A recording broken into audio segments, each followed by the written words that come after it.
Of nutrition ingestion.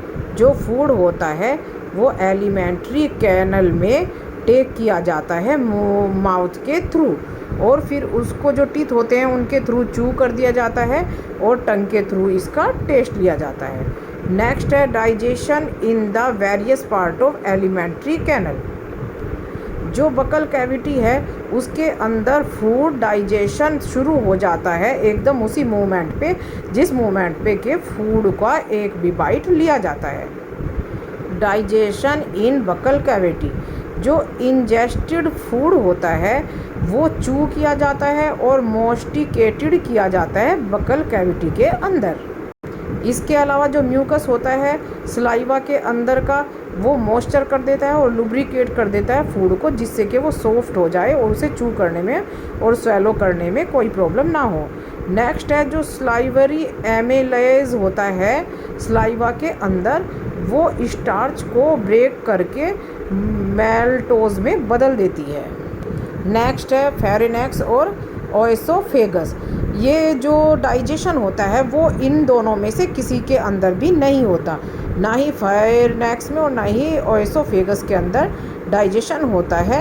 इनके अंदर से बस जस्ट फूड जो बकल कैविटी है उससे लेकर के स्टोमक में जाता है, बस इनसे पास होता है वो फूड। नेक्स्ट है डाइजेशन इन स्टोमक। जो स्टोमक होता है उसके अंदर गैसेटिक ग्लैंड के अंदर से जो गैसेटिक जूस है और हाइड्रोक्लोरिक एसिड सेक्रेट होता है और जो कि फूड को डाइजेशन करने में हेल्प करती है। नेक्स्ट है कि जो इसके अंदर से हाइड्रोक्लोरिक एसिड है उसके क्या फंक्शन होते हैं। ये जो फूड होता है उसे एसिडिक बना देती है, जिससे कि वे उसके अंदर गैसेटिक एंजाइम के एक्शन अच्छे से हो सकें। नेक्स्ट है कि जो फूड के अंदर बैक्टीरिया प्रेजेंट होता है ये उन्हें डिस्ट्रॉय कर देती है। जो नेक्स्ट है जो HCl होता है वो प्रोपेप्सिन को पेप्सिन में और प्रोरेनिन को रेनिंग में एक्टिवेट कर देती है। जो HCl है ये फेलोरिक एपर्चर जो होता है उसके ओपनिंग और क्लोज को भी कंट्रोल करती है। नेक्स्ट है इसके अंदर जो गैसेटिक जूस पाया जाता है वो उसका डाइजेशन में क्या रहता है, digestion by enzyme of gastric juice.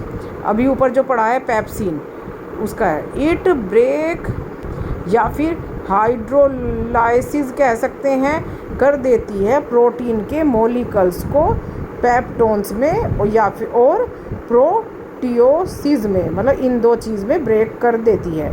Protein देखो ये है चार्ट है, प्रोटीन पेप्सियो के साथ मिक्स के करे होकर के पेप्टोन्स और प्लस प्रोटीन्स में प्रोटियोज में डिवाइड हो जाता है। नेक्स्ट है रीनिंग। ये जो रीनिंग होता है वे HCl और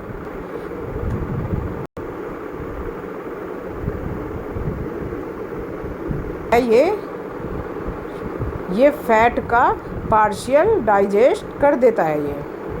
नेक्स्ट है digestion in the small intestine. जैसे कि हम जानते हैं उसका एक पार्ट होता है डिओडेनम, पहले उसमें जो पार्शियली डाइजेस्ट फूड होता है जिसे चाइम कहते हैं वो स्टोमक से पुश होकर के इसी डिओडेनम में आ जाता है। और उसके अलावा जो बाइल जूस है वो भी गोल ब्लैडर से, और जो पैनेटिक जूस होता है वो पैनक्रियास से पोर होकर डिओडेनम में आ जाता है और फिर ये मिक्स हो जाता है इसी चाइम के साथ में। Function of bile juice.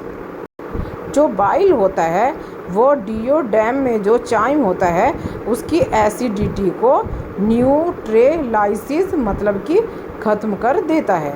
Next है ये चाइम को एल्कलाइन में मेक कर देता है जिससे पैनक्रिएटिक जूस और इंटेस्टाइनल जूस के एंजाइम का एक्शन हो सके। नेक्स्ट है जो बाइल होता है वे फैट को एम्यूल्सिफाइड कर देता है और फिर उसे एंजाइम के एक्शन के लिए प्रिपेयर कर देता है। नेक्स्ट है digestion by enzymes of pancreatic juice, trypsin और कैमोट्रेप्सिन। ये जो ट्रेप्सिन और केमोट्रेप्सिन होते हैं वो प्रोटीन को पॉलीपेप्टाइड में ब्रेक कर देते हैं। कार्बोक्सीपेप्टाइड्स, ये पॉलीपेप्टाइड्स को ट्राइपेप्टाइड्स, डाइपेप्टाइड्स और एमिनो एसिड में ब्रेक कर देती है। नेक्स्ट है पैनक्रिएटिक एमिलेज और एमिलोप्सिन। ये हाइड्रोलाइसिस स्टार्च और ग्लूकोज को मेल्टोज में कर देती है। पैनक्रिएटिक लिपाज और स्टेप्सिन, ये एम्यूल्सिफाइड फैट और हाइड्रोलाइसिस को फैटी एसिड और ग्लिसरॉल में बदल देती है। नेक्स्ट है इन इलियम। जो इन इलियम होता है उसमें जो इंटेस्टिनल ग्लैंड होती है वे इंटेस्टिनल जूस को सेक्रेट करती है और यही जो डाइजेशन की प्रोसेस होती है उसे कंप्लीट कर देता है। और फिर जो ये डाइजेशन फूड होता है इसकी इलेयम है, इसकी जो वॉल्स होती है वो इससे सारे को एब्जॉर्ब कर लेती है।